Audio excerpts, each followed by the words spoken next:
يا رسول الله سلام عليك يا رفيع الشان والدرج. ஆண்டுதோறும் நமது மதரசாவில் சுப்ஹானல் மௌலித் நபிகள் நாயகம் முஹம்மது ஸல்லல்லாஹு அலைஹி வஸல்லம் அவர்கள் பிறந்த மாதத்தை முன்னிட்டு ஒவ்வொரு நாளும் ஒவ்வொரு வீட்டிலிருந்து ஒவ்வொரு மாணவ மாணவிகள் தங்களால் முடிந்த சக்திக்கு உட்பட்ட சீர்ணிகளை தங்களுடைய முறைகளை முறையாக செய்து இன்றைக்கு 12ஆம் நாள் மௌலிதினுடைய நிறைவிலே அந்த மஜ்லிஸிலே என் பெருமான் பிறந்த இந்த நாளிலே நாம் எல்லாம் ஒன்று கூடியிருக்கிறோம். அல்லாஹ்வுக்கே எல்லா புகழும். நபிகள் பெருமானார் ஸல்லல்லாஹு அலைஹி வஸல்லம் அவர்கள் பிறந்த இந்த மாதத்தில் நாம் எல்லோரும் ஒன்று கூடியிருப்பது ஒரே ஒரு நோக்கம்தான். நபிகள் நாயகத்தின் மீது நமக்கு அன்பு வர வேண்டும், பாசம் வர வேண்டும், அவர்கள் மீது ஒரு முஹப்பத்து ஏற்பட வேண்டும். அன்பும் பாசமும் முஹப்பத்தும் ஏற்பட வேண்டும் என்றால் இது போன்ற மௌலிதுகளை ஓதுவதினாலும் அவர்களுடைய வாழ்க்கை வரலாறுகளை பற்றி பேசி அதை நம் வாழ்க்கையிலே எடுத்து நடப்பதினாலும் பெருமானார் மீது நமக்கு அன்பு பாசம் உண்டாகிவிடும். அப்படிப்பட்ட பெருமானார் மீது ஒரு பாசம் உண்டாகுவதற்காக வேண்டிதான் இந்த தொடர் அமலை ஆண்டுதோறும் செய்கிறோம்.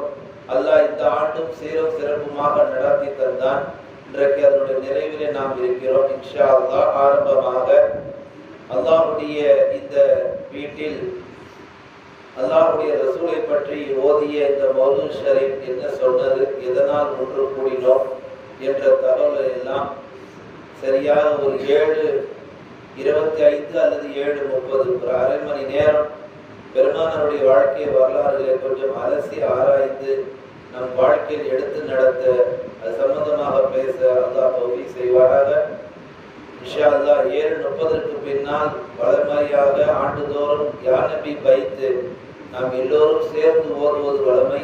அந்த பைத்தை எல்லோரும் ஓதி மௌலூதினுடைய துஆவை ஓதி எல்லோருக்கான சீர்ணியை கொடுத்ததற்கு பின்னால் இந்த மஜ்லிஸ் இனிதே நிறைவு பெறும் என்பதையும் உங்கள் சிந்தனையை ஞாபகம் வைத்தவனாக என் வார்த்தையை துவங்குகிறேன். அல்ஹம்துலில்லாஹ். கண்ணியமான தாய்மார்களே, மாணவ கண்மணிகளே, எல்லோருக்கும் சேர்த்து ஒரு வேண்டுகோள் என்னவென்றால், பயான் அஜர்த்து பேசும்போது கேட்கிறவங்க அமைதியா இருக்கணும்.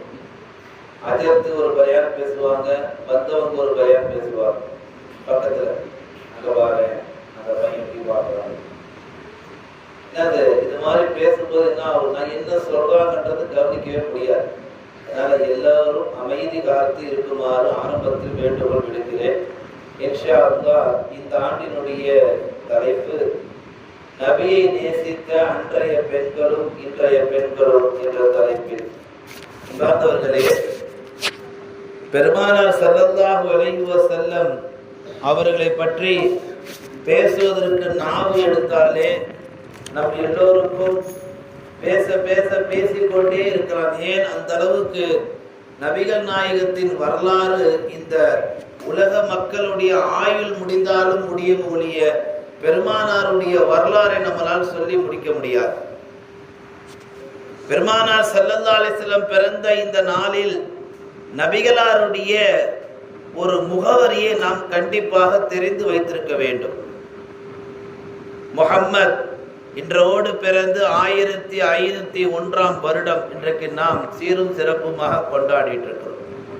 உலகம் ஏறக்குறைய 1500 ஆண்டு காலமாக ஒரு மனிதரை நினைக்கிறது என்று சொன்னால் இது ஏதோ சீர்னிக்காக சேர்ந்த கூட்டம் அல்ல, இது அல்லாஹுடைய ரசூலுக்காக சேர்ந்த கூட்டம். பிறப்பு 570ஆம் ஆண்டு பிறந்தார்கள். பிறந்த இடம் மக்கா, சவுதி அரேபியா. இறப்பு 632 கிபி. 63 ஆண்டுகள் இந்த உலகத்தில் வாழ்ந்தார்கள். இறந்த இடம் மதீனா, சவுதி அரேபியா. தந்தையின் பெயர் அப்துல்லா, தாயாரின் பெயர் ஆமினா. பாட்டனார் பெயர் அப்துல் முத்தலிப், பெரிய தந்தை அபு தாலிப். மனைவிமார்கள் ஹதிஜா அலி, ஆயிஷா அலி, மைமுனா அலி, உம்மு சல்மா அலி, உம்மு ஹபீபா அலி, சவுதார் அலி, ஹப்சார் அலி, ஜைனப் அலி, ஜுவைரியார் அலி, சபியார் அலி ஆகிய இவர்கள் எல்லாம் பெருமானாருடைய மனைவிமார்களுடைய பெயர்கள். ஆண் பிள்ளைகள் அப்துல்லா, அல் காசிம், இப்ராஹிம். பெண் பிள்ளைகள் ஜைனப், ருகையா, உம்மு குல்சும், ஃபாத்திமா. இது பெருமானார் ஸல்லல்லாஹு அலைஹி வஸல்லம் அவர்களுடைய வாழ்க்கை வரலாறு. பெருமானார் பிறந்த நாளில் பெருமானாருடைய முகவரியை தெரிந்து கொள்வது முஸ்லிமான நம் எல்லோரும் மீது ஒரு அடிப்படை கடமை என்பதை புரிந்து கொள்வதற்காக வேண்டிதான் இந்த வாசிப்பு இப்பொழுது வாசிக்கப்பட்டது. இன்னைக்கு தேதிக்கு இளைஞர் சமுதாயத்திடத்துல, வாலிப சமுதாயத்திடத்துல, யுவதிகள்கிட்ட, ஏன் குடும்ப தலைவர்கிட்ட கூட உலகம் சார்ந்த எல்லா அப்டேட்டும் இருக்கு. இன்னைக்கு ஆட்சியில யார் இருக்கிறா இன்ஷியலோட சொல்லுவாங்க. போன வருஷம் ஆட்சியில யார் இருந்தா அவங்க பரம்பரை முகவரி எல்லாமே சொல்லுவாங்க. ஆனால் முஹம்மது நபி எந்த வருடம் பிறந்தார்கள்? ஆன்சர் கேளுங்க. நோ. தந்தை பெயர், தாயார் பெயர், குடும்பத்தார் பெயர், எத்தனை மனைவி, எத்தனை பிள்ளைகள், எந்த அப்டேட்டும் இல்லை இந்த உம்மத்துட்ட. ஆனா என்ன சொல்லிக்கிறாங்க? நாங்கள் எல்லாம் இஸ்லாமியர்கள், நாங்கள் எல்லாம் முஸ்லிம்கள், நாங்கள் எல்லாம் முஹம்மது நபியுடைய உம்மத்து. சொல்லிக் கொள்வதில் எந்த தப்பும் இல்லை. சொல்வதற்கான தகுதிகளை நாம் வளர்த்து கொள்ள வேண்டும். அன்பார்ந்த தாய்மார்களே, நபியை நேசித்த அன்றைய பெண்கள் என்ற தலைப்பில் நாம் சில செய்திகளை பார்ப்போம். நபி ஸல்லல்லாஹு அலைஹி வஸல்லம் அவர்களை நேசிப்பது என்பது வெறும் வாய் வார்த்தை அல்ல. எப்படி தெரியுமா? நான் நபியை நேசிக்கிறேன் அப்படின்னு சொல்லிட்டு போறதல்ல. நபியை நேசிப்பதின் உண்மையான பொருள் என்ன என்று அலசி ஆராய்கிற பொழுது நபிகள் நாயகம் ஸல்லல்லாஹு அலைஹி வஸல்லம் அவர்களே சொல்லி காட்டுவார்கள். நபிகள் நாயகத்தை ஒரு பெண் நேசிக்க வேண்டும் என்றால், அன்றைய பெண்கள் நபிகள் நாயகத்தை நேசித்தார்கள் என்றால் நபிகளாருடைய வாழ்க்கையை முழுவதுமாக பின்பற்றினார்கள். பின்பற்றுவதன் மூலமாகத்தான் நபிகளாரை நேசித்ததின் அடையாளம். வார்த்தையால நான் முஹம்மதை பிரியப்படுகிறேன், நபிகளாரை நேசிக்கிறேன் என்று சொல்வது நேசம் ஆகாது. பெருமானார் எப்படி வாழ்ந்தார்கள் அந்த வாழ்க்கை நாம் வாழ வேண்டும். வாழ்கிற போதுதான் நாம் எல்லாம் நபிகளாரை பின்தொடருகிறோம் என்ற அர்த்தத்திலே அது அடங்கும். அன்றைய பெண்கள், சஹாபி பெண்கள் இதைத்தான் செய்தார்கள். ரசூலுல்லாஹி ஸல்லல்லாஹு அலைஹி வஸல்லம் காலத்தில் வாழ்ந்த பல ஆயிரம் சஹாபிகள், பல பெண்கள் பெருமானாரை நேசித்தார். எப்படி? பெருமானாருக்கு முன்னால் வந்து நிற்க மாட்டார்கள், ஆனால் பெருமானாருடைய வாழ்க்கையை பின்பற்றி நடப்பார்கள். பெருமானாருக்கு முன்னால் ஒரு பெண் கூட வரமாட்டார். காரணம் என்ன தெரியுமா? அதுதான் இஸ்லாம் போட்ட ரூல்ஸ், ஹிஜாப். முன்னால் வருவதல்ல ஷரியத், பின்னால் இருந்து கொண்டு நபிகளாரை பின்பற்றுவதுதான் ஷரியத். சஹாபி பெண்கள் ரசூலுல்லாஹ்வை அப்படித்தான் பிரியப்பட்டார்கள். பிரியப்படுறதுன்னா பெருமானாருக்கு முன்னாடி வந்து அவங்க முகத்தை ரசிக்கிறது அல்ல, அவங்க குணத்தை வாழ்க்கையில எடுத்து நடக்கிறது.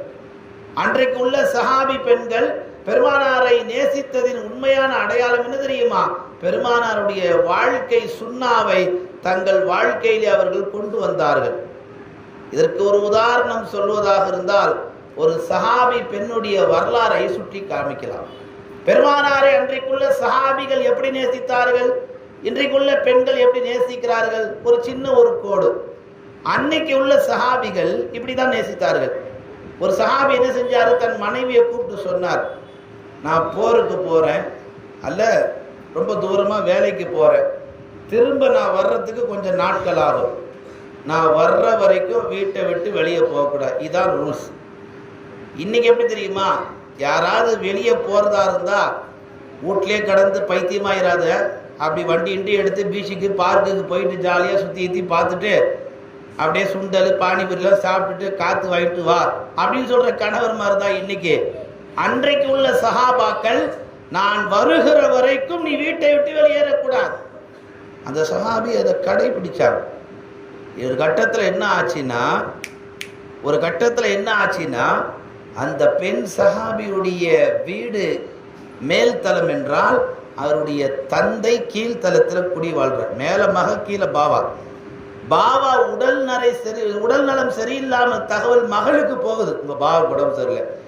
அப்போ அந்த பெண் சஹாபி ஒரு ஆளை விட்டு சொல்கிறாங்க ரசூல்லாட்ட, எங்கள் கணவர் ஊருக்கு போகும்போது வெளியே போகக்கூடாதுன்னு சொல்லிட்டு போயிட்டார், எங்கள் பாபாவுக்கு உடம்பு சரியில்லை, நான் போய் பார்க்கலாமா? நீங்கள் நல்லா கவனிக்கணும், சொந்த தகப்பனை பார்க்கறதுக்கு யார்கிட்ட பர்மிஷன் வாங்கணும்? காரணம் கணவர் சொன்னார் என்ற ஒரு சொல்லுக்காக. இப்போ ரசூல்லா சொன்னாங்க, உன் வீட்டுக்கார் என்ன சொன்னார்? வெளியே போக வரேன்னார். அதை கடைபிடிமா, வீட்டிலே இரு, அதுதான் உனக்கு சிறப்பு. கொஞ்ச நேரம் கழிச்சது அந்த அம்மாவுக்கு ஒரு தகவல் வந்தது, உங்க பாபா சக்கராத்துடைய நிலைமைக்கு போயிட்டார்.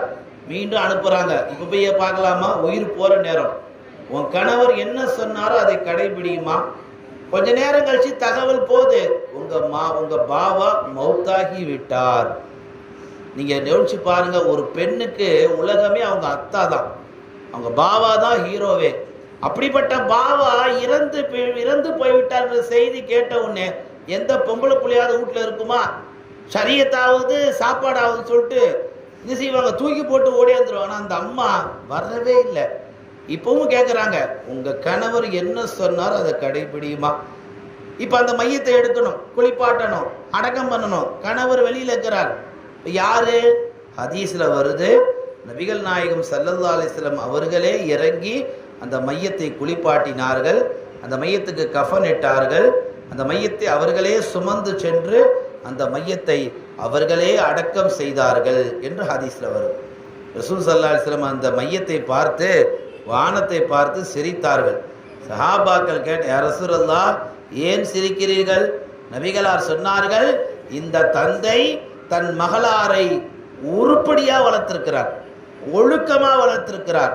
தனக்கு உடம்பு சரியில்லை என்ற செய்தி கேள்விப்பட்டோம், தான் சக்கராத் என்று கேள்விப்பட்டோம், தான் மரணித்து விட்டென்ற செய்தி கேள்விப்பட்டோம், தன் கணவர் சொல்லிவிட்டாரே என்ற ஒரு காரணத்திற்காக வீட்டை விட்டு வெளியே வராமல் கடைசி வரைக்கும் தந்தை முகத்தையே பார்க்காமல் தந்தை அப்படியே எடுத்து போக அந்த கோர காட்சியை எந்த பெண்ணுக்கும் உலகத்தில் அல்லாஹ் தரவில்லை, இந்த பெண்ணுக்கு தந்திருக்கிறான். அந்த பெண் அதை பொறுமையாக கடந்தாள். காரணம், கணவனுடைய சொல்லை மதிக்க வேண்டும் என்று நல்ல உபதேசம் சொன்னவர்கள் தான் நபிகள் நாயகம்.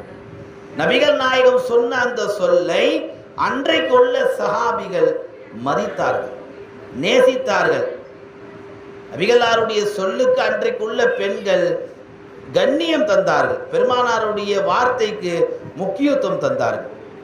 அன்றைக்கு பெருமானாரை நேசித்த பெண்கள் என்ற தலைப்பை பார்க்கும் பொழுது இந்த சம்பவம் ஆக எல்லா காலத்திலும் ஒத்துப்போகும்.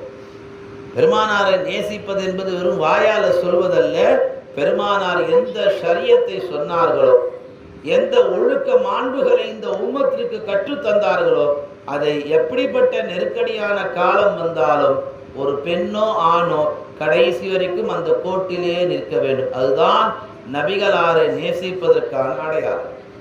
அடுத்து நான் ஆரம்பத்தில் சொன்ன மாதிரி பயான் ஆரம்பிக்கும் போது ஒன்று சொல்லிட்டு தான் ஆரம்பித்தேன். இங்கே அஜத் ஒரு பயான் பேசுவார், அங்கே ஆளுக்கு ஒரு பயான் வேறொரு பயான் போகும். அதனால் தயவு கூர்ந்து பேசுவதை தவிர்த்து பேசப்படுவதை கேட்க வேண்டும் என்றும், அருகில் யாராவது சேட்டைகள் செய்தால் மண்டையில் கொஞ்சம் தடவி கொடுங்க, அமைதியாயிருவாங்க, மண்டையில் அடிக்காதீங்க. அன்பார்ந்தவர்களே, அடுத்து நபிகளாரை நேசித்த அன்றைய பெண்கள் அதனுடைய விதம், இன்றைக்கு நபிகளாருடைய குணங்களை நேசிக்கக்கூடிய விதம் என்று நாம் வித்தியாசம் பார்க்கிற பொழுது ஏகப்பட்ட வித்தியாசங்கள் இருக்கிறது. பெருமானார் ஸல்லல்லாஹு அலைஹி வஸல்லம் அவர்களை அன்றைக்கு சஹாபி பெண்கள் எப்படி நேசித்தார்கள்? இப்படியும் ஒரு கோணத்தில் நேசித்தார்கள். பெருமானாருடைய குணங்களை தங்கள் குணங்களாக ஆக்கி கொண்டார்கள். நபிகளாருக்கு என்னென்ன குணம் இருக்கு? அல்லாஹ் சொல்றான் குர்ஆன்ல, வ இன்னக லஅலா ஹுலுகின் அதீம், நபியே நீர் மகத்தான நற்குணத்தின் மீது படைக்கப்பட்டிருக்கிறீர். அப்படின்னா என்ன தெரியுமா? தண்ணி குடிக்கும் போது ரசூலுல்லாஹ்ட்ட ஒரு சுன்னத், சாப்பிடும் பொழுது ரசூலுல்லாஹ்ட்ட ஒரு சுன்னத், ட்ரெஸ்ஸு உடுத்தும் போது ரசூலுல்லாஹ்ட்ட ஒரு சுன்னத், எச்சி துப்பும் போது ரசூலுல்லாஹ்ட்ட ஒரு சுன்னத். இப்படி ஒவ்வொன்றிலும் நபிகளார் சுன்னத்தை நமக்கு காண்பித்துள்ளார்கள்.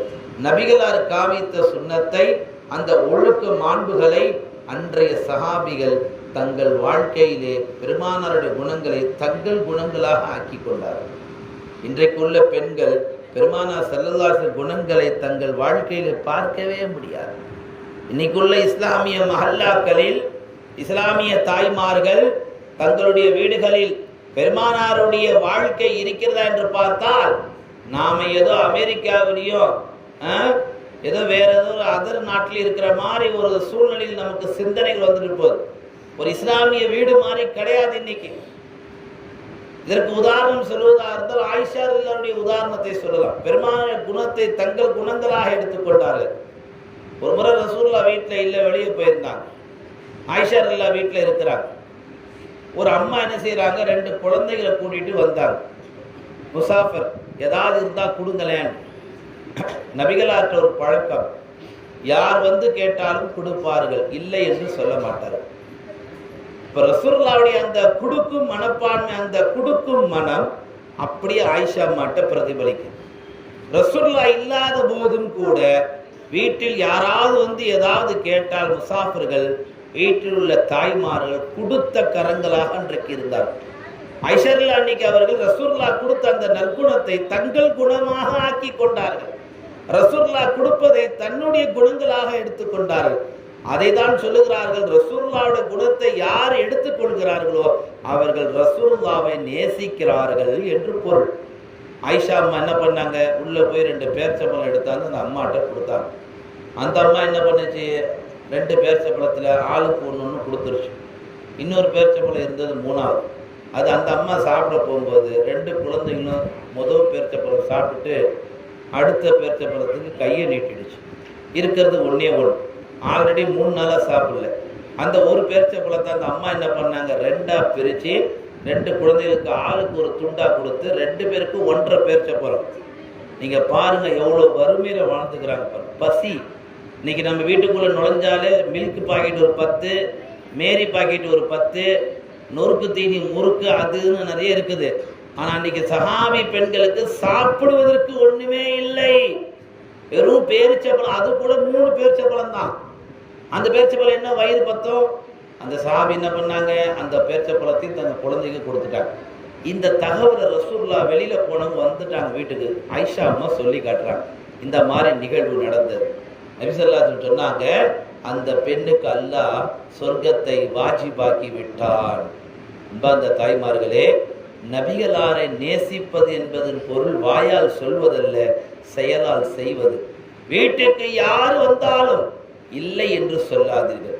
என்ன இருக்கிறதோ அதை அல்லாஹ்வுக்காக கொடுங்கள். அப்படி அல்லாஹ்வுக்காக கொடுத்தவர்கள் தான் நபிகளார். நபிகளார் கொடுத்த அந்த குணங்களை நம் வாழ்க்கையில் நாம் எடுத்து நடக்கிற போதுதான் நாம் நபிகளாரை நேசிக்கிறோம் என்ற அந்த பண்புக்கிலே நாம் வருவோம். அது மட்டுமல்ல, நபிகள் நாயகம் ஸல்லல்லாஹு அலைஹி வஸல்லம் அன்னவர்களை நேசித்ததனுடைய விதத்தை நாம் பார்க்கிற பொழுது பெருமானார் மீது சஹாபி பெண்கள் ஏராளமான அன்பு வைத்திருந்தார்கள். பெருமானார் மீது சஹாபி பெண்கள் ஏராளமான பாசத்தை வைத்திருந்தார்கள். சஹாபிகளிலே அன்னை கதீஜா ரலியல்லாஹு அன்ஹா பெருமானாரை நேசித்த முதல் சஹாபி பெண் அவர்கள். ரசூலுல்லாஹ்வை முதல்ல நெருங்கினது யாருன்னா கதீஜா நாயகி தான். கதீஜா நாயகி ரசூலுல்லாஹ்வை நெருங்குகிற பொழுது கதீஜா நாயகிக்கு வயசு 50, கிட்டத்தட்ட ஒரு பாதி வாழ்க்கையை வாழ்ந்துட்டாங்க உலகத்தில். ரசூலுல்லாஹ்வுக்கு வயசு 25. நீங்க பாருங்க, ஃபர்ஸ்ட் மேரேஜ் 50 வயசு உள்ள ஒரு பெண்ணு 25 வயசு ஆளோடு நெருங்குகிற பொழுது எந்த காரணத்திற்காக கதீஜா நாயகி நெருங்குறாங்க தெரியுமா? ரசூலுல்லாஹ்வின் அழகு ஒரு பக்கம், ரசூலுல்லாஹ்வின் திறமை ஒரு பக்கம், ரசூலுல்லாஹ்வுடைய தொலைநோக்கு சிந்தனை ஒரு பக்கம், மறுபக்கம் பெருமானார் மீது அன்பு வர வேண்டும். நபிகளாரை நேசித்தால்தான் அல்லாஹ் நம்மை நேசிப்பான் என்ற அந்த ஈமானிய உணர்வை அன்னை கதீஜா அவர்கள் அன்றைக்கு உணர்ந்தார்கள். அதனால தான் ரசூலுல்லாஹ் சொல்லுவாங்க, எனக்கு 11 மனைவி, அதில் எனக்கு ரொம்ப பிடிச்ச மனைவி, ஓப்பன் ஸ்டேட்மெண்ட், அன்னை கதீஜா. இன்னைக்கு இஸ்லாத்தில் ஒரு ஆண் 4 கல்யாணம் பண்ண அனுமதி இருக்கு.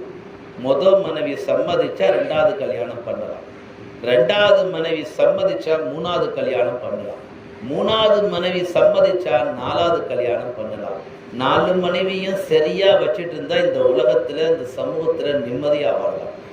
மனைவிக்கு பிஸ்கெட்டு, 2வது மனைவிக்கு முறுக்கு, 3வது மனைவிக்கு ஒரு மட்டமான பேர்ச்சப்பழம், 4வது மனைவிக்கு சம்பளம் வாங்கல, நாளைக்கு வாங்கி தர, இப்படி பாகுபாடு காமிச்சா இஸ்லாத்துல 2வது கல்யாணமே பண்ணக்கூடாது. 4 கல்யாணம் பண்ற வரைக்கும் அனுமதி. 4 மனைவிக்கும் நீதமா இருக்கணும், நேர்மையா இருக்கணும், நியாயமா இருக்கணும். நபிகளார் நீதமாக இருந்தார்கள், நேர்மையாக இருந்தார்கள், நியாயமாக இருந்தார்கள். அதனால தான் 11 மனைவிமார்கள் அல்லாஹ் அவர்களுக்கு திருமணம் முடிக்கக்கூடிய நசீபு. 11 மனைவிமார்கள் ஏன் திருமணம் முடிச்சாங்க? ஒவ்வொரு நாட்டு பெண்ணை திருமணம் முடிக்கிற பொழுது அந்த நாட்டின் பெண்ணின் வம்சத்தை இஸ்லாத்தின் பக்கம் இழுப்பதற்காக திருமணம் முடித்தார்கள், தவிர வேற எந்த எண்ணத்திற்காக கிடையாது. ரசூலுல்லாஹ் சொன்னாங்க மனைவிமார்களுக்கு மத்தியில, உங்க எல்லாரையும் விட எனக்கு ஹதீஜா தான் பிடிக்கும்னு சொன்னா மற்றவங்களுக்கு கோபம் வருமா வராதா? அதை பத்தி கவலை இல்லை. ஆனா ரசூலுல்லாஹ் சொல்ல வருவது, என்னை ஹதீஜா அதிகம் நேசித்ததின் காரணம் என் மீது காதல் மாத்திரமல்ல, ஒரு நபியாக நேசிக்கிறோம். மனைவியாக வேறு, ஒரு உம்மத்தையாக பார்க்கிற பொழுது நான் அவருக்கு நபி, ஹதீஜாவுக்கு நான் ஒரு நபி, என்ன நபியாக அவர்கள் நேசித்தார்கள் என்று பெருமானார் சொன்னார்கள். அன்பார்ந்த தாய்மார்களே, இன்றைக்கு நாம நம்ம நபிகளார நம்முடைய தலைவர் முஹம்மது ரசூலுல்லாஹ்வை எவ்வளவு நேசிக்கிறோம்? கொஞ்சம் மனசுல கை வச்சு யோசிச்சு பாருங்க. அல்லாஹ் தன் திருமறையில சொல்லுவான், குல் இன் குன்தும் துஹிப்பூனல்லாஹ் ஃபத்தபிஊனி யுஹிப்புகுமுல்லாஹ் வ யக்ஃபிரு லகும் துனூபகும். அல்லாஹ் என்ன சொல்றான் தெரியுமா? நபியே இங்க வாங்க, உலக மக்கள்கிட்ட சொல்லுங்க, அல்லாஹ் உங்களை நேசிக்கணும்னா முதல்ல முஹம்மது ஆகிய என்ன நீங்க பின்பற்றணும். நீங்க நல்லா கவனிங்க, அல்லாஹ் நம்மளை நேசிக்கிறோம். அல்லாஹ் தான் நம்மளை நேசிக்கணும், வேற யார் நேசிக்கணும்? இந்த உலகத்தை நம்மளை படைச்சது யார்? அல்லாஹ் தான். யாரும் நம்மளை அல்லாஹ் தவிர யாரும் படைக்கல. அப்ப அல்லாஹ் நம்மளை நேசிக்கணும்னா அல்லாஹ் என்ன ஒரு வழியை சொல்லி தரான்? முஹம்மது வாழ்க்கையை பின்பற்றுங்க. முஹம்மதை நீங்க நேசிச்சா அல்லாஹ் உங்க மேல தானா பாசத்தை கொண்டு வருவான். என்னம்மா, என்னை பத்தி உனக்கு நல்லாவே தெரியும். இங்க தொண்டை தண்ணி வத்த பேசினுக்கிற உனக்கு சிரிப்பு. ஒரு 1/2 மணி நேரம் சபூர் செய்ய. அல்லாஹ்வுடைய பிரிய நமக்கு வேணும்னா நபியை நாம நேசிக்கணும். அல்லாஹ் குர்ஆன்ல சொல்றோம், நீங்க நபியை நேசிச்சீங்கன்னா நான் உங்களுக்கு 2 பரிசு தருவேன்றான். உங்களை நான் நேசிப்பேன், 2வது உங்க பாவங்களை மன்னிப்பேன்றான். நம்ம எவ்வளோ பாவம் பண்ணியிருக்கிறோம்? 6:30 மணிலேருந்து 11 மணி வரைக்கும். என்ன அதில் தூங்குவீங்களா? இல்லை சீரியல் போடும். தேவைப்பட்டா எத்தனையோ புறம் பேசியிருக்கிறோம், எத்தனையோ பொய் சொல்லியிருக்கிறோம், எத்தனையோ ஹராமான காரியம் பண்ணி, எத்தனையோ பார்வையால், சிந்தனையால், கரத்தால், உடல் உறுப்பால் எவ்வளவு அநியாயம் பண்ணியிருக்கிறோம். இந்த பாவத்தெல்லாம் எங்கே போய் கழுவணும்? இதை யார் அழிப்பா? இந்த பாவத்தை யார் மன்னிப்பா? இதை மன்னிக்கணும்னா ஒரே வழி, முஹம்மது நபியை நாம் வாழ்க்கையில், நம்ம வாழ்க்கையில் அவங்க வாழ்க்கையை சுன்னத்தை நாம் எடுத்துக்கணும். நாம் நம்ம இஷ்டத்துக்கு வாழ்கிறதுக்கு இந்த உலகத்திற்கு வரல. அல்லாஹ் இப்படித்தான் வாழ வேண்டும் என்று நம்மளை அனுப்பி வச்சிருக்கிறான். அப்படிப்பட்ட வாழ்க்கையை தான் நாம் வாழணும். இந்த வசனத்தில் அல்லாஹ் அதுதான் சொல்கிறான், நீங்கள் நபியை நேசிச்சா உங்களை நான் தன்னால் நேசிப்பேன். எப்போ அல்லாஹ் நம்மளை லைக் பண்ண ஆரம்பிச்சுட்டான்னு பேய் பிடிக்காது, பிசாசு பிடிக்காது, எந்த சைத்தானும் பிடிக்காது, எந்த ஜின்னும் கிட்ட வராது, எந்த ஏழ்றையும் நம்ம கிட்ட வராது, எந்த பிரச்சனையும் நம்மளை அருங்காது, வறுமை வராது, கஷ்டம் வராது, நோய் வராது, வாழ்க்கையில நிம்மதி, சந்தோஷம், இந்த உலகமே சொர்க்கமாக மாறி போகும். யோசிச்சு பாருங்க, மௌத்தா போயிட்டா குடும்பத்தை பார்க்க முடியுமா? மௌத்தா போயிட்டா குடும்பத்தோட தொடர்பு வச்சிருக்க முடியுமா? உயிரோடு இருக்கும்போது தான் குடும்பத்தோட தொடர்பு வைக்க முடியும். அப்படி உயிரோடு இருந்து இந்த உலகத்திலேயே சொர்க்க வாழ்க்கையை நாம வாழணும்னா நபிகளாரை நேசிப்பதில், அவர்கள் வாழ்க்கை வழிமுறை சுன்னத்துக்களை நம் வாழ்க்கையில் எடுத்து நடப்பதில் தான் அல்லாஹுடைய பிரியம் நமக்கு உண்டாகும். இன்றைய இஸ்லாமிய பெண்கள் ஹிஜாப் என்ற இந்த ஒரு புர்காவை அணிஞ்சுக்கிட்டா என்ன வேணாலும் பண்ணலாம், என்ன வேணாலும், எவ்வளவு பெரிய தீமை வேணாலும் பண்ணலாம். கோயிலுக்கு போய் கற்பூரம் ஏற்றலாம், யாரும் கேட்க மாட்டாங்க. இன்றைய இஸ்லாமிய பெண்கள் சில பேர் செய்கிறாங்க. சோசியல் மீடியாவில் இருக்கிறவங்க, ஃபேஸ்புக்கில் இருக்கிறவங்களுக்கு நல்லாவே தெரியும் நான் சொல்கிற கன்றாவி. நான் சொல்ற அசிங்கம் தெரியும். நீ எந்த பொறுப்புல வேணா இரு, நீ எப்பேற்பட்ட பொறுப்புல வேணா இரு, அது உலகம் சார்ந்தது. நீ ஒரு இஸ்லாமிய பெண், நீ ஒரு முஸ்லிமான பெண், கலிமா சொன்ன பெண். உன்னை நீ மௌத்தா போயிட்டா குளிப்பாட்டும் போது கூட மறைச்சுதான் குளிப்பாட்டுறாங்க. பெண்கள் தான் உன்னை சுத்தி குளிப்பாட்டுறான், ஆண்கள் நிக்கல. பெண்ணை குளிப்பாட்டும் போது பெத்த பையன் கூட நிக்க கூடாது, தெரியுமா உங்களுக்கு? ஒரு பெண்ணை குளிப்பாட்டும் போது கணவன் கூட நிக்க கூடாது, தெரியுமா உங்களுக்கு? ஒரு பெண்ணை குளிப்பாட்டும் போது பெத்த தகப்பன் கூட நிக்க கூடாது, தெரியுமா உங்களுக்கு? ஒரு பெண் மௌத்தா போயிட்டா பெண்ணு தான் குளிப்பாட்டணும். அந்த பெண்ணை கொண்டு போய் அடக்கம் பண்ணுகிற பொழுது கூட மண்ணறையிலே துணியை பிடிச்சுதான் அடக்கம் பண்ணும். ஏன்? இந்த பெண்ணினுடைய கண்ணியத்தை பாதுகாக்கும். இன்னைக்கு அந்த பெண் உயிரோடு வாழ்ம்போது அந்த கண்ணியத்தை விளங்குறாளா? எங்க தலைவர், எங்களுடைய தளபதி 1000 இருக்கட்டும், நீங்கள் இஸ்லாமிய பெண், நீங்கள் ஒரு முஸ்லிமான பெண், என்ன செய்யறது ஒரு நிமிஷம் யோசிங்க.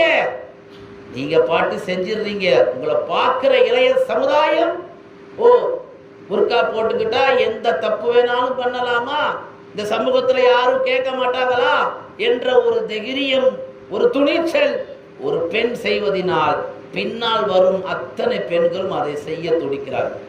அல்லாஹ் யாருடைய துவா கபூல் செஞ்சான்னு தெரியல. இந்த கடையநல்லூர்ல ஒரு பெண் இருந்தா, பேரு வகிதான்னு நினைக்கிறேன். ஆமா, வேற எல்லா பொம்பளையும் தலையாடுது. அந்த பெண் இப்ப சோசியல் மீடியாவில் வர்றதே இல்லை. யாருடைய துவான்னு தெரியல. உண்மையிலே சொல்றேங்க, அந்த பெண் புர்கா போட்டுக்கணும் ஆடின ஆட்டம் இருக்குது. அல்லாஹு அக்பர், அல்லாஹு அக்பர். பூகமே வந்துடலாம், பலது பூகமை கொடுத்து தாங்கிடலாம். ஆனா அந்த பொம்பளை போட்ட ஆட்டத்தை பார்க்கவே முடியாது. என்னங்க, ஒரு இஸ்லாமிய பெண் புர்கா அணிந்து கொண்டு வெட்கமே இல்லாம மானமே இல்லாம நீங்க அந்த பெண் சோசியல் மீடியாவில காணுங்க. அது என்ன நடந்துச்சு அல்லாஹ்வுக்கு வெளிச்சம். ஆனா வரல இல்ல. இந்த மாதிரி பேசினா தான் இது தவறுன்னு புரியும். இல்லைன்னா எப்படி புரியும் தவறுன்னு? பாந்தவர்களே, பெண்கள் ஸல்லல்லாஹு அலைஹி வஸல்லம் அவர்கள் எப்படி மதித்தார்கள் என்பதற்கு ஒரே ஒரு செய்தியை சொல்லி நான் நினைவுக்கு வருகிறேன். பெருமானாரை அன்றைக்கு நேசித்த சஹாபி பெண்கள், சஹாபி பெண்கள்ல உம்மு அமாரா என்று சொல்லக்கூடிய ஒரு இஸ்லாமிய பெண். இந்த உம்மு அமாரா என்ன செய்யறாங்க, போர்க்களத்துல சஹாபாக்கள் வெட்டுப்பட்டாங்கன்னா மருந்து கட்டுறதுக்காண்டி ஒரு டாக்டரா வச்சிருந்தாங்க ரசூலுல்லாஹ். உம்மு அமாரா இவங்க என்ன செய்யறாங்க, ஒரு தனி பந்தல்ல மெடிசனோட நிக்கிறாங்க. எமர்ஜென்சி முதல் உதவி, யாராவது அடிபட்டு வந்தாங்கன்னா மருந்து போடுவாங்க, கட்டுவாங்க. அப்ப அந்த ஊரு போர்ல சண்டை ரொம்ப உக்கிரமா நடக்குது. சஹாபாக்கள் வீழ்த்தப்படுறாங்க. இந்த மருந்து கட்ட வந்த இந்த இஸ்லாமிய உம்மு அமாரா என்ன செய்யறாங்க, தான் வந்த வேலையை மறந்துட்டு கையில ஒரு வாளை எடுத்துக்கிட்டாங்க. இவங்க வந்தது ட்ரீட்மெண்ட் கொடுக்க, ட்ரீட்மெண்ட்டை மறந்துட்டு கையில வாளை எடுத்துக்கிட்டு நேரம் ரசூலுல்லாஹ்ட்ட வந்துட்டாங்க. யார் ரசூலுல்லாஹ், கையில இப்படி வாள் இருக்கு. யார் ரசூலுல்லாஹ், இந்த தீனுக்காக நான் சண்டை போடவும் தயார். எம்மா நீ மருந்து கட்ட வந்திருக்கிற, நீ சண்டை போட போட்டா இங்க யார் கட்டுவா? அதை பத்தி கவலை இல்லை. இங்க சஹாபாக்கள் வீழ்த்தப்படுறாங்க. இங்க தீன் மலர்ச்சி இல்லாம போயிடும். இந்த தீனுக்காக நான் உயிரை கொடுக்க தயாரா இருக்கிறேன். இன்னும் சொல்ல போனா அந்த உம்மு அமாராவுடைய கணவன் இன்னொரு பக்கம் சண்டை போடுறாரு, அவருடைய மகனார் இன்னொரு பக்கம் சண்டை போடுறாரு. மொத்த குடும்பமும் போர் மைதானத்துக்கு சண்டை போடுறாரு. ரசூலுல்லாஹ் சொன்னாங்க, எவ்வளவு ஆர்வம் உங்களுக்கு எப்படி வந்தது? அப்ப அந்த பெண் சஹாபி சொன்னாங்க, அந்த தாய்மார்களுக்கு ஒரு பாடம். யார் ரசூலுல்லாஹ், நான் இப்ப சண்டை போட்டு மௌத்தா போயிட்டா நாளைக்கு மறுமையில எனக்கு என்ன கிடைக்கும்? கேள்வி. ரசூலுல்லாஹ் சொன்னாங்க, நாளைக்கு மறுமையில நீ சண்டை போட்டு மௌத்தா போயிட்டீங்கன்னா சொர்க்கத்துல என் கூட இருக்கலாம் அப்படின்னா. என்ன வார்த்தை? என் கூட. உலகத்துல 1000 தளபதி வரலாம், 1000 தலைவர் வரலாம், 1000 தலைவி வரலாம். ஆனா எந்த மனிதரும் நாளை மறுமையில சொர்க்கத்துல நமக்காக வாதாட மாட்டான், பரிந்துரைக்கலாம். எல்லா உலகத்தோட இந்த சாப்டர் க்ளோஸ். உலகத்துல இருக்கிற வரைக்கும் தான் உனக்கு எல்லாருமே. இந்த உலகத்தை விட்டு போயிட்டா நீ யாரோ அவங்க யாரோ. சொன்னாங்க, நீ மௌத்தா போயிட்டீங்கன்னா நாளைக்கு சொர்க்கத்துல என்னோட இருக்க.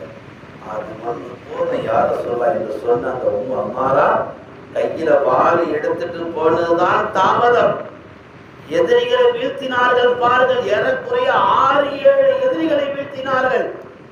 7 எதிரிகளுக்கு நடுவில் உம்மு அமாரா என்ற பெண் பல வெட்டுக்காயங்களோடு குத்து வாங்கி ஷஹீதாகி மரணித்து போனார்கள். போர் மைதானத்துல கட்டு வந்த ஒரு பெண், ட்ரீட்மெண்ட் கொடுக்க வந்த ஒரு பெண் இந்த தீனுக்காக கையில வாள் எடுக்கிறாங்கன்னா எதை காட்டுது? முஹம்மது என்ற ஒற்றை மனிதரை பிரியப்பட வேண்டும், அவர் முகத்தை பார்த்து கொண்டே இருக்க வேண்டும், முகம்மதோடு நாளைக்கு வறுமையில சொர்க்கத்தில் இருக்க வேண்டும் என்ற இந்த ஆசையை தவிர வேறு எந்த ஆசையும் கிடையாது அந்த சஹாபிக்கு. ரசூலுல்லாஹ் சொல்றாங்க, ஹதீஸ்ல வருது, இந்த உம்மாமர கையில வாளை எடுத்துட்டு போனாங்க ஊருக்கு போறல. ரசூலுல்லாஹ்வுடைய பார்வை யார் மேலேயும் போலையாம். ரைட்ல திரும்பினாலும் உம்மாமரா சண்டை போடுறாங்க, லெஃப்ட்ல பார்த்தாலும் உம்மாமரா சண்டை போடுறாங்க, திரும்புற பக்கம் எல்லாம் வளைச்சு சண்டை போடுறாங்க உம்மாமரா. எதிரிகளை வீழ்த்துவதில் அவ்வளவு தாக்கத் அல்லாஹ் ஏன் தந்தான்? முஹம்மதை பிரியப்பட்டது. தாய்மார்களே, வாலிப யுவதிகளே, வாழ்க்கையை நீங்க வெல்லணும், வாழ்க்கையில நீங்க முன்னுக்கு வரணும், லட்சியத்தை அடையணும்னா ஒன்னே ஒண்ணுதான், முஹம்மது நபியை என்ன செய்யுங்க, நீங்க பின்பற்றினால், அவர்கள் மீது பாசம் கொண்டால், அவர்களை நீங்கள் நேசித்தால் அல்லாஹ் உங்களுக்கு பலத்தை தருவார். அந்த அடிப்படையில் தான் ஆண்டுதோறும் மௌலிதுகள் ஓதப்படுது. அதே போல அவர்களை பற்றி யார் பகைகிறது, அவர்களை பற்றி நல்ல விஷயங்களை பேசப்படுகிறது. ஒரு மூன்றே செய்திகள். ஒன்று, முஹம்மது ஸல்லல்லாஹு அலைஹி வஸல்லம் மீது தினமும் காலை மாலை உறுதி, இன்ஷா அல்லாஹ் செய்யலாமா? காலை மாலை முஹம்மது மீது ஸல்லல்லாஹு அலா முஹம்மத் ஸல்லல்லாஹு அலைஹி வஸல்லம் ஒரு 10 முறை, காலையில 10 முறை சொல்லுங்க, சாயங்காலம் 10 முறை சொல்லுங்க. அதை விட என்ன இருக்கு இந்த உலகத்துல? மௌத்தா போயிட்டா திரும்ப வரப்போறது, சொல்லிட்டு மௌத்தா போகும். இரண்டாவது, பெருமானார் எப்படி வாழ்ந்தார்கள் அந்த வாழ்க்கையை அப்படியே நாமும் நம் குடும்பத்தில் உள்ளவர்கள் நம்ம வாழ வைக்கணும். வீட்டுல ஒரு பையன் தண்ணி குடிக்கிறானா மைக்கார நோன்றாங்களா? வீட்டுல ஒரு பையன் தண்ணி குடிக்கிறானா, அந்த பையன் தண்ணி நின்று குடிச்சான்னா உட்காந்து குடி. இதுதான் சொன்னது. இந்த சுன்னத்தை நம்ம வீட்டுல நடைமுறைப்படுத்தணும். மூன்றாவது, இந்த உலகத்துல வாழும் பொழுது நாம என்ன நினைக்கணும் தெரியுமா? நான் எப்படியாவது இந்த உலகத்தை விட்டு போறதுக்கு முன்னாடி, மூணாவது என்னங்க, நல்லா கவனிங்க, என்ன பாருங்க, ஒன்னாவது காலை மாலை செலவார், ரெண்டாவது நம்ம குடும்பத்துல நபியுடைய லைஃப் ஸ்டைல் வரணும். அன்னைக்கு எவ்வளவு ஸ்டைல்லாம் வீட்டுல இருக்குது. என் தலைவர் இப்படிதான் தண்ணி குடிப்பாரு, என் தலைவர் தான் ட்ரெஸ் பண்ணுவாரு, என் தலைவர் தான் தலை செய்வாரு, மண்ணா கட்டி அந்த தலைவர் வந்து சொர்க்கத்தினோடு ரெக்கமெண்ட் பண்ண போறாரு கிடையாது. குடும்பத்தில் நபிகளாருடைய வாழ்க்கையை நடைமுறைப்படுத்துற. மூன்றாவது, இந்த உலகத்துல நான் உயிரோடு இருக்கும் போதே, உணர்வோடு இருக்கும் போதே மக்காவுக்கு போய் காபாவை தவாஃப் செய்யணும், மதீனாவுக்கு போய் நபிகளார் அடங்கிய ரவுதாவுக்கு முன்னால் அஸ்ஸலாத்து அஸ்ஸலாமு அலைக்க யா ரசூலல்லாஹ், அஸ்ஸலாத்து அஸ்ஸலாமு அலைக்க யா ஹபீபல்லாஹ் என்ற சலாமை பெருமானாருக்கு உடம்புல உயிர் இருக்கிற போதே சொல்கின்ற வைராக்கியத்தை கொண்டுவார். மௌத்தா போயிட்டா நம்மளெல்லாம் ஃபிளைட்ல தூக்கிட்டு போக முடியாது. இவருக்கு பாபா பெரிய கோடீஸ்வரர், பணத்தை பத்தியெல்லாம் ஒன்றும் கவலை இல்லை. இவர் டெட் பாடியை ரசூலுல்லாஹ்வுடைய ரவுதாவுக்கு முன்னாடி வைக்கணும்னு சொன்னா எவனாவது ஏற்றுப்பாங்க? செத்த பெறத்த ஃபிளைட்ல ஏத்துற உடனே அடங்க மாட்டான் சொல்லுவான். உயிரோடு இருக்கும் போதுதான் எல்லாத்துக்கும் மதிப்பு. எனவே அன்பார்ந்த தாய்மார்களே, அன்பார்ந்த சகோதரிகளே, மாணவ கண்மணிகளே, ஹிரா குகையில நபிகளார் தனியா இருக்கும் பொழுது பயந்து வந்தார். முதல் வரி இறங்கும் போது கதீஜா நாயகி ரசூலுல்லாஹ்வை, ஏன் பயப்படுறீங்க? நீங்க உறவை சமாளிக்கிறீங்க, கொடுத்து உதவுறீங்க, ரசூலுல்லாஹ்ட்ட குணங்கள் எடுத்து சொல்லி ரசூலுல்லாஹ் ஆறுதல்படுறாங்க. கதீஜா நாயகி ஒரு மனைவியாகவும் முறையாக நடந்தார்கள். ஒரு உம்மத்துல ஒரு பெண் எப்படி இருக்க வேண்டும் என்பதற்கு முன்மாதிரியாகவும் இருந்தார்கள். இது பெண்கள் சபை என்பதால் பெண்கள் நபிகளாரை நேசிக்க வேண்டும் என்ற தலைப்பில் நாம் பேசிக் கொண்டிருக்கிறோம். இன்னும் பெருமானாரை பற்றி பேசுவதற்கு நிறைய தலைப்பு இருக்கு. நான் ஆரம்பத்துல சொன்ன மாதிரி தான், உலகத்துல இருக்கிற எல்லாருடைய ஆயுசை எடுத்தாலும் நபிகளாருடைய வாழ்க்கை வரலாறு பேசி முடிக்கவே முடியாது. அந்த அளவுக்கு ஒரு பெரிய சகாப்தம் நபிகளார். அப்படிப்பட்ட நபிகளாருடைய புகழ் மாலையை நாம் உயிர் உள்ளவரை நாம் பாடுவோம். யாரு சொன்னாலும் நிப்பாட்ட வேண்டாம், எப்படி சொன்னாலும் நிப்பாட்ட வேண்டாம். எத்தனை தடைகள் வந்தாலும் அதை உடைத்து நபிகளாரை புகழ்வதே நம் குறிக்கோள் என்ற உறுதியான நியத்தோடு இந்த பயானுடைய வார்த்தையை நிறைவு செய்கிறேன். அன்பார்ந்த தாய்மார்களே, என்னுடைய அழைப்பை ஏற்று மதரசாவுடைய அழைப்பை ஏற்று வந்த உங்கள் அனைவருக்கும் அல்லாஹ் தஆலா எல்லா பரக்கத்துகளையும் கைறுகளையும் வழங்குவானாக. இந்த மஹல்லாவில் உள்ள அனைத்து குடும்பங்களின் அல்லாஹ் தஆலா எல்லோரையும் தொழுகையாளியாகி ஆக்கி, பெருமானார் மீது ஸலவாத்து சொல்லக்கூடிய உம்மத்தாக ஆக்கி, நபிகளாருடைய வாழ்க்கையில பின்பற்றி நடக்கக்கூடிய சத்தியவான்களாக அல்லாஹ் உருவாக்குவானாக. இந்த மஹல்லாவை அல்லாஹ்வுக்கு பிடித்த மஹல்லாவை அல்லாஹ் ஆக்குவானாக. அதே நேரத்தில் இந்த மௌலூதிற்காக சீர்ணி வழங்க யார் யாரெல்லாம் பொருளாதார உதவி செய்தார்களோ அல்லாஹ் அவர்களுடைய வாழ்க்கையில பரக்கத்தை ரஹ்மத்தை வழங்குவானாக. இது போன்ற உதவிகள் காலமெல்லாம் தொடர்ந்து செய்யக்கூடிய நல்ல நசீபை நல்ல உள்ளங்களுக்கு அல்லாஹ் மீண்டும் மீண்டும் தருவானாக. இந்த மதரசாவிலே ஓதுவதற்கு வாய்ப்பை தந்த உரிமையாளருக்கு அல்லாஹ் இதனுடைய நற்கூலி வழங்குவான் என்று கூறி என் வார்த்தையை நிறைவு செய்கிறேன். ஆமீன். வாஹிர் தஅவானா அல்ஹம்துலில்லாஹி ரப்பில் ஆலமீன். யா நபி பைத் ஓதப்படும், கூடையே ஓதுங்க. துஆவுக்கு பிறகு சீர்ணி, அதற்கு பிறகு நிகழ்ச்சியை நிறைவு பெறும். நிஃபரா